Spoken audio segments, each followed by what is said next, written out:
সমাধান অফিসের পর এবার থেকে রায়গঞ্জ শহরের প্রত্যেকটা ওয়ার্ডে থাকবে বিধায়কের একজন করে প্রতিনিধি। নিজের প্যাডে এমনই একটি তালিকা তৈরি করে প্রকাশ করলেন রায়গঞ্জের বিধায়ক কৃষ্ণ কল্যাণী। জানিয়ে ইতিমধ্যেই শুরু হয়েছে রাজনৈতিক চাপানউতোর। রাজনৈতিক মহলের ব্যাখ্যা, ইতিমধ্যেই রায়গঞ্জ শহরের 27টি ওয়ার্ডে একজন করে ওয়ার্ড কোঅর্ডিনেটর রয়েছেন। পৌরসভার নির্বাচিত বোর্ডের মেয়াদ শেষে প্রাক্তন চেয়ারম্যান সন্দীপ বিশ্বাসকেই পুর প্রশাসকের দায়িত্ব দিয়েছে রাজ্য সরকার।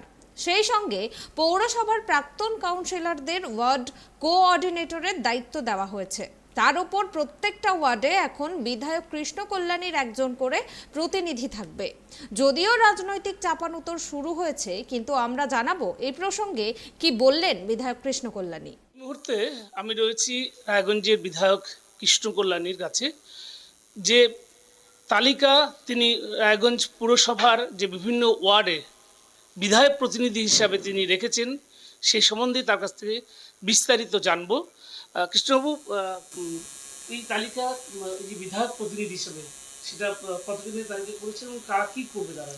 এটা রায়গঞ্জে 27টা ওয়ার্ড আছে, 27টাকেই আমি বিধায়কের রিপ্রেজেন্টেটিভ হিসাবে এক একজনকে চয়ন করে প্রত্যেকটা ওয়ার্ডের দায়িত্ব দিয়েছে। দেখুন, এটা আমার কাছে নতুন নয়। আজকে আপনারা যেমন জানেন, আমি সমাধান অফিস করেছিলাম, সেখানেও গ্রামবাসীদের পরিষেবা দেওয়া হয়।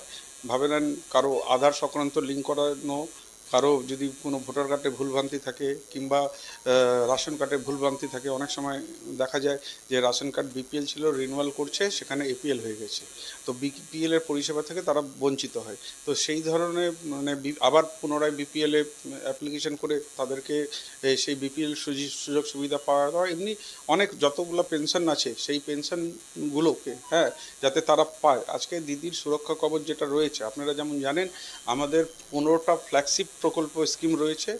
আর এই দিদির সুরক্ষা কবচের মধ্যে দিয়ে আমরা গ্রামেগঞ্জে যাচ্ছি, গিয়ে সেখানে কারা সেই সুযোগ সুবিধা পাচ্ছে, কারা পাচ্ছে না, সেই তথ্যটা আমরা নিচ্ছি। আর দিদির দূত হিসাবে আমরা প্রত্যেকটা বুথে 5 জনকে নিয়োগ করছি, তারা সেই পরিষেবাটা দিচ্ছে। সেই হিসাবেই ভাবে নেন শহরেও আমি এক একটা রিপ্রেজেন্টেটিভকে করেছি, যাতে শহরের ক্ষেত্রেও যারা এই ধরনের পেনশন কিংবা পরিষেবা থেকে যাতে বঞ্চিত না হয়, তারা যাতে বিধায়কের কাছে পরিষেবা। অনেক এক একটা ওয়ার্ডে অনেক বয়স্ক লোক থাকে, হয়তো তারা সমাধান অফিসে আমার আসতে পারবে না।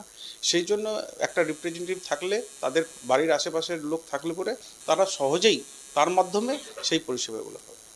আচ্ছা, পুরসভার তারা 27টা কোঅর্ডিনেটর রেখেছে, এটাতে কি কোনো রকম সমস্যা হবে? যে না, এটাতে সমস্যার কি ব্যাপার আছে?